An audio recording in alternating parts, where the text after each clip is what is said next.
Hi everybody, welcome to Philosophy 1200. Today should be Wednesday, April 22nd. Today we're going to be doing more replacement rules. This is my second time recording this lecture. The last time I recorded it, I did the whole thing without having my mic plugged in. So I'm a bit over this content, but I hope you aren't. So today we're just going to be doing replacement rules exercises. Sort of showing you the ways that doing proofs with replacement rules differs from, just having implication rules. And showing how, in a lot of ways, there's now even more ways to do proofs than before, which I think is always okay. But showing you how sort of irresponsible or negligent application of some rules can sort of lead you astray and cause you a lot of problems. There are some rules like De Morgan's that I think should be used whenever you can. But there are other rules like material implication or, maybe transposition that, you can use plenty of times, but might create more problems for you than necessary. So today I just want to, have you get the hang of how you do these sorts of proofs and some of the techniques and strategies that you're going to need to be successful on the exam. So all of these examples are coming from the exercises page that I posted on Blackboard. If you're not ready to do proofs yet with replacement rules, those exercises have some nice examples like we did when we first learned proofs, where you sort of fill in what's being done. So if you want some more familiarity, I suggest you start with those. But this is the page number that's listed on the sheet. I took all these from a logic book that I have, and then this is going to be the problem number. So let's get right into it. So here, I think the first thing that I'm going to notice is this negated disjunction right here. And as I said on Monday, whenever you see a negated disjunction or a negated conjunction, I think it's always a good idea to just go ahead and do De Morgan's on it. Because chances are it's going to be useful. It's an argument form that doesn't appear out of nowhere. And there's just so much you can do with De Morgan's that it's rarely a useless step to apply it. So I think my first move is going to be to apply De Morgan's to line 1. That's what I've done here. So with De Morgan's, we distribute the tilde to each component, and then we flip the sign. So if we started with a wedge, we turn that into a dot. And notice here that now that gives us not P and not Q. I'm doing my due diligence. I'm not shirking the double negation here. Well, I know that not P and not Q is equivalent to P and Q. So if I drop these double negations, I can turn that into my antecedent and then do a modus ponens here on 2. So that's what I'm going to do on 3. I'll do the double negation, drop the tildes on both. And with double negation, you can apply that to both sides of a, or both component statements in any complex statement. And that gives me P and Q. So now, as I said, I have an antecedent to do 2 and 4 modus ponens. That's what I do there, and R and S is my conclusion, so I'm done. Yeah, very simple. And all sort of relied on the De Morgan's on 1 there. So the De Morgan's was necessary. Now, as I said on Monday, there are 3 rules that you can choose to justify or not. Those are association, commutation, and double negation. So here in 3, I brought down what it should be, which is not P and not Q. But if you wanted to just call that P and Q, skip the 4th step where you do the double negation and just do it as part of your De Morgan's on 3, that's perfectly okay. You're allowed to do that with double negation, association, and commutation.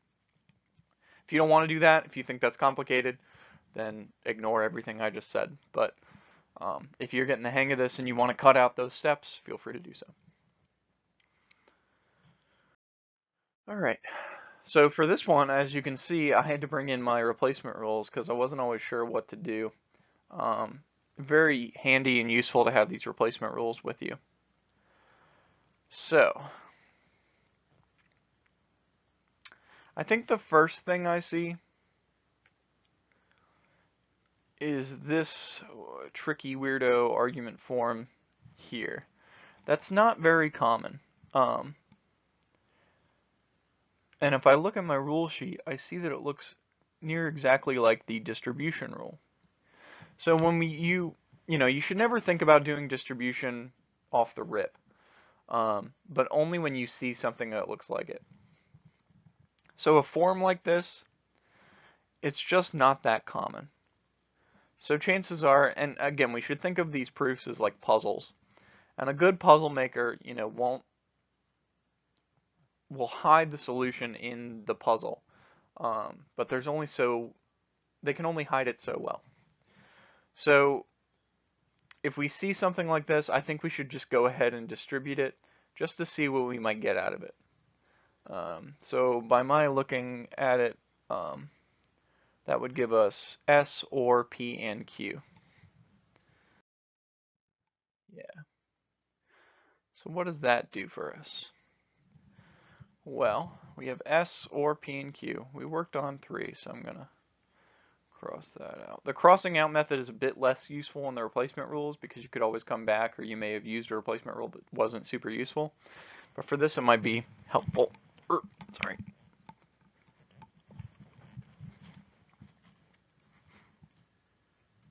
Notice this antecedent and this antecedent here. We have 2 conditionals, and both the antecedents appear here in 4. What rule does that look like? Well, it looks a lot like the constructive dilemma, and that would allow us to bring down both of these consequences. And if we bring down both of those consequences in the form of a disjunction, we have our conclusion. So I think for 5, our best move is to do the constructive dilemma. And notice that I did it with the alternative version with 3 lines. If you wanted to, you could have conjoined 1 and 2 and done the constructive dilemma, but again, that's totally up to you. So here in 4, the distribute was totally necessary because without it, we wouldn't have had that disjunction to do the CD. All right, here in 5, conclusion's not P, got not Q and S. Well, I need a not P. Normally, the best way to do that would be to do a modus tollens on 1, but we don't have an R anywhere. So, off the bat, I don't know, I'm not super sure how we're going to get an R and be able to conjoin it like this. So my first thought is to do a transposition on 1. Then we can think about doing a modus ponens, because that would make this not P, and it would make it the consequent. It would and also it would negate this conjunction, which would allow us to do De Morgan's. So I think by doing the transposition, even though I'm pretty sure there's a way to do this proof without the transposition, I think doing the transposition makes it easier to see what we might need to do next. All right, so that's what I do here. And now we want to do the De Morgan's on the antecedent. Remember what I said about replacement rules. With replacement rules, they can apply to any part of a statement, even if it's not the main operator. So here I did the De Morgan's, but only on the antecedent, which is totally okay because what I've just done is just rewritten the antecedent in a different form. So here I distributed the negation to Q and R, and then I flipped the sign. It was a dot, now it's a wedge. So this is what I've got. I need to get this not P. But now my antecedent is a negation. And that tells me, now my antecedent is a disjunction. That tells me if I have either one of these disjuncts, I can slap the other one on via addition, and I'll have what I want. Well, I have not Q up here, so I can just simplify it and then add the not R onto it. So that's what I do in 5, and then I'll add the not R in 6. And that gives me what I need to do the modus ponens on 4 and 6, and I'll be done. Boom. There it is. So there again, you could have done this without the transposition, but I thought it was useful just to see what sort of options it opened up. I knew that it would give me this negated conjunction, which is a bit easier to deal with. And then I knew it would give me my conclusion in its proper form, which may or may not have been useful. So transposition, don't rely on it because again, it can give you useless information. But it's never too bad to throw one at the wall every now and then and see what it gives you. All right, for this guy, you've got a conditional. Notice the similarity between this consequent and this statement right here. And we need not P. Well, my first thought here is that we have a negated biconditional as our consequent here. And we have the unnegated version here in 2. Well, I think as we've seen before, this is technically an instance of modus tollens. So if we double negate this biconditional, then we have exactly what we need to do a modus tollens, and that would allow us to bring down this negated disjunction. So I think that's going to be our first move. So first I have to double negate 2, and that will allow me to properly bring down not P or Q via modus tollens. As I said before, if you wanted to skip the double negation, if you see that 1 and 2 are an instance of modus tollens, you can go ahead and just bring down this 4 if you want. So now I've got not P or Q, and we have a negated disjunction. Anytime we see a negated disjunction, we should probably do De Morgan's. So here I'll distribute the negation, and I'll flip the sign. So not P and not Q. Well, my conclusion here is not P. I got a not P right there. So I'll just simplify it, and we're done.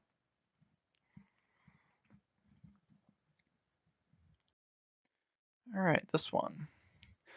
Got a conjunction, got a disjunction, conclusion's a simple statement.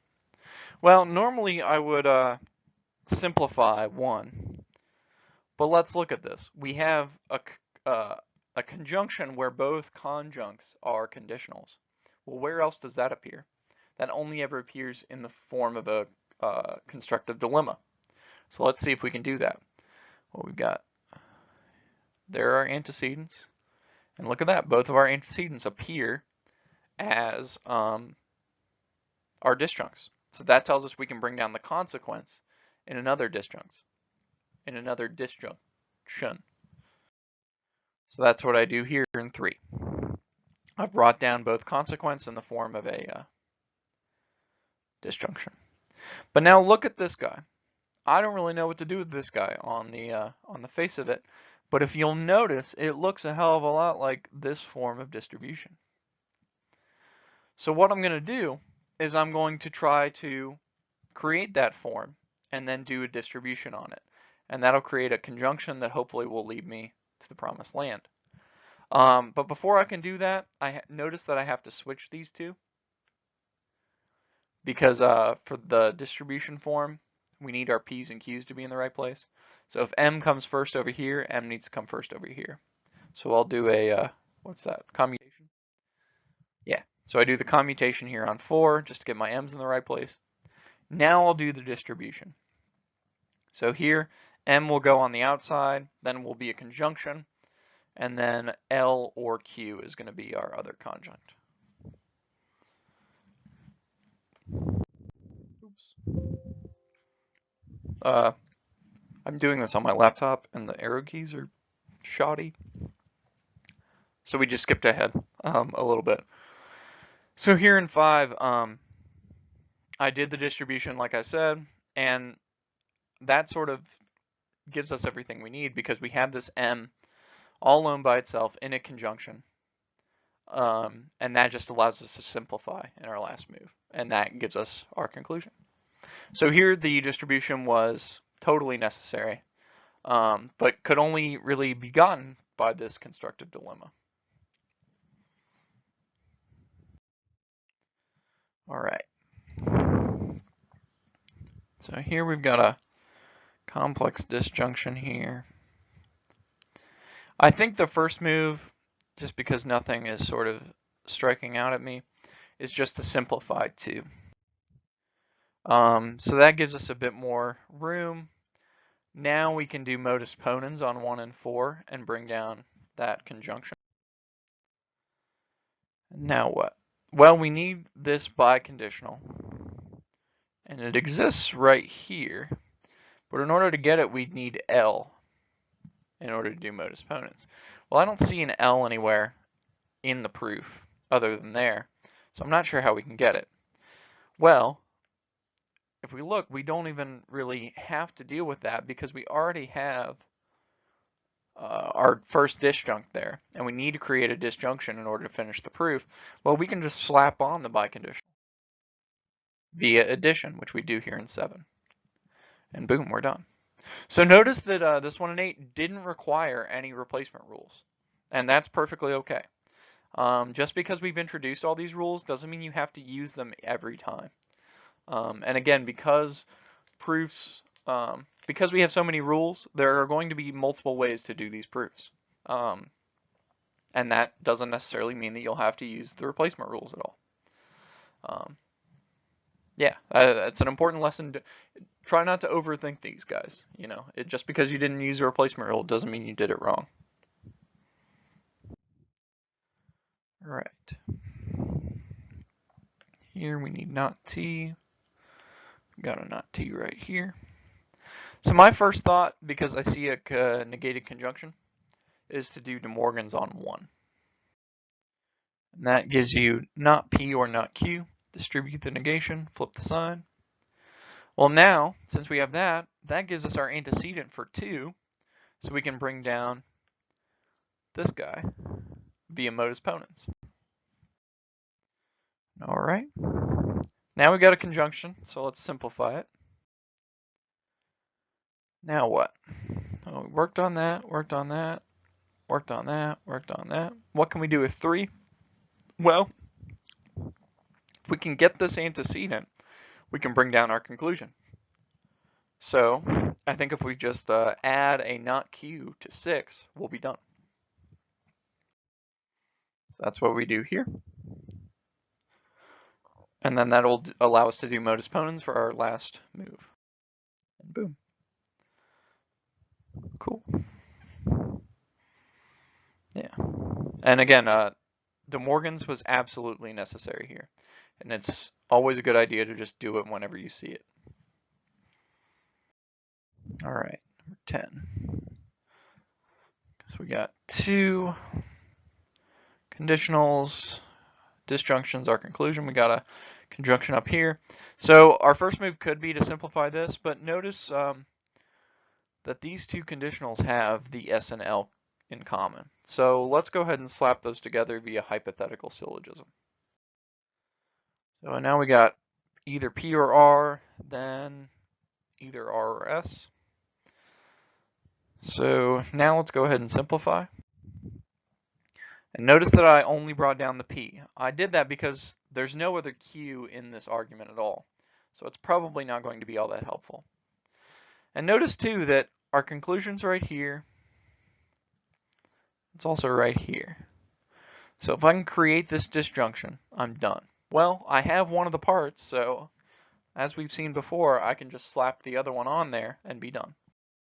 So that's what I do in 5. I add the R, and then via modus ponens, I have my conclusion. So yeah. So those were just some of the replacement rules exercises. Please note that at the page that I pulled these off of, the directions specify that you only need, maybe like the first 5 replacement rules in order to do them.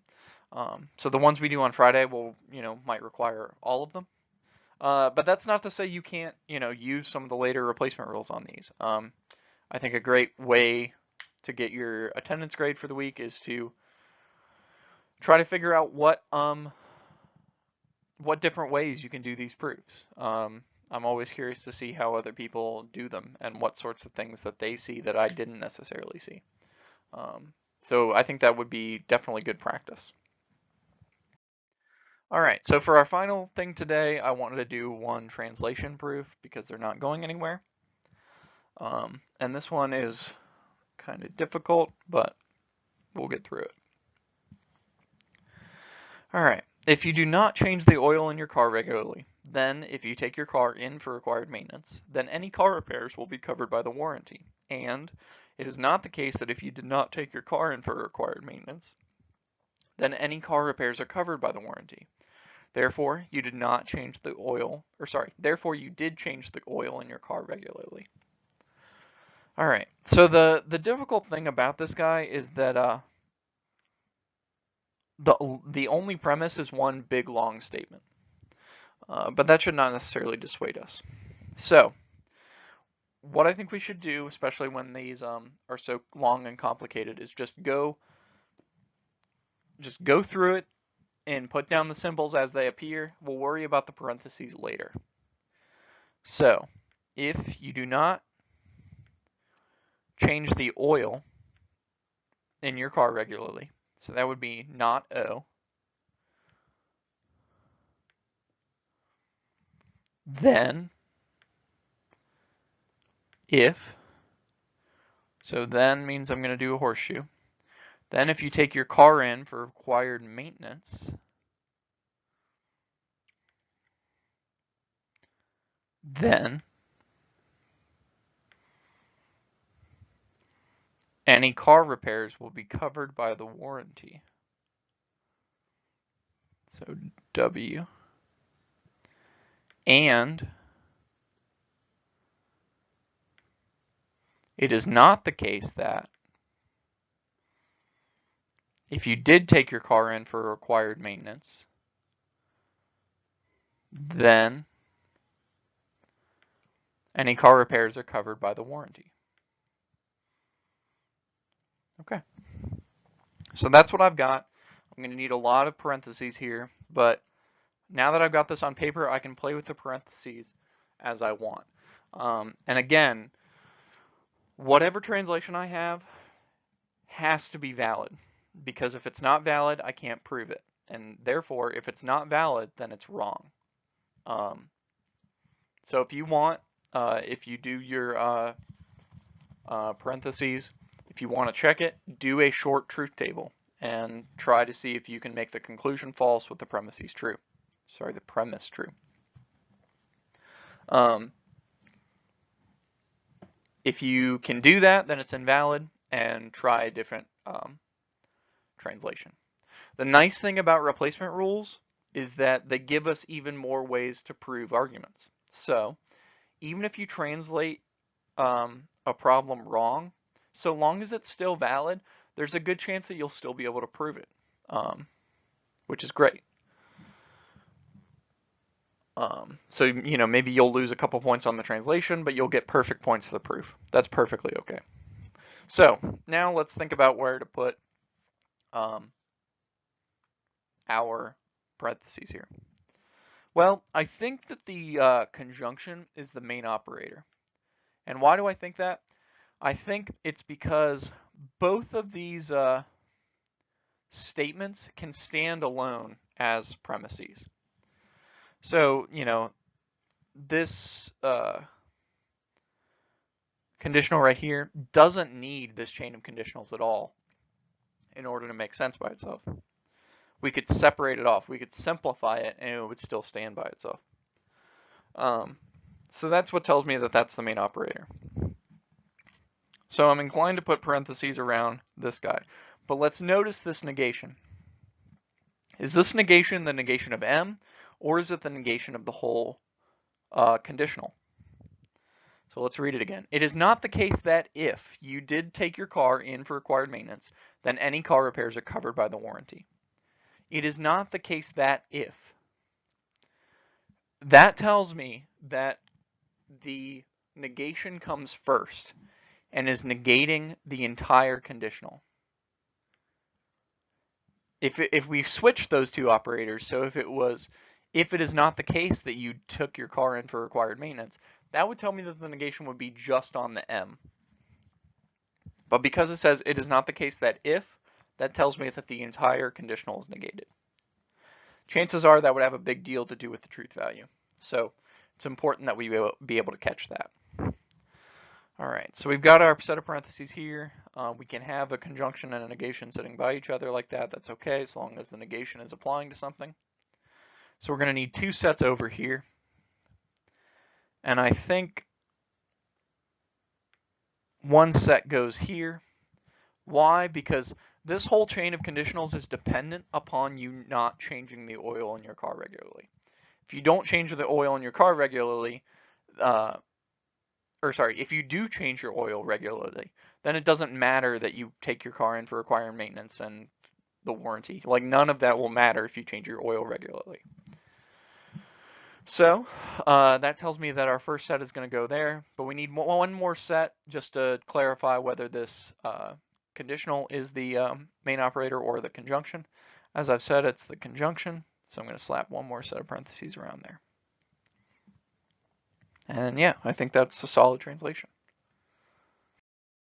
All right, so that's just what I did, but in text form, I put down all the letters and symbols. There's our first set, second set, third set, and yeah, we're good. So now we got to translate the conclusion, and it's just O. So now we're going to put that in proof form, and we're just going to prove it. So our first move, I think, should be to simplify, just because, I don't know, nothing really jumps out to me, and simplifying is always a good idea. So that's what I do here. But now notice that we have a conditional here, and then we have the negation of the consequent. That tells us that modus tollens is probably going to be a play. So if we do modus tollens, then that gives us not O. Well, we know that not O is equivalent to O. So our last move is going to be the double negation. And boom, we're done. So yeah, again, the hardest part about that was the translation, but I think usually you guys do a great job of translating the operators and the symbols. It's usually just the parentheses that get you, and you know, they get me plenty of times as well. But with the replacement rules, the proofs I think only get easier to do. Maybe not easier in terms of like how to do the proofs, but easier in that no matter what translation you give me, so long as it's valid, you should be able to prove it. And that's really useful. So, you know, practice these, even if you don't do them right. I think you'll learn a lot from doing them.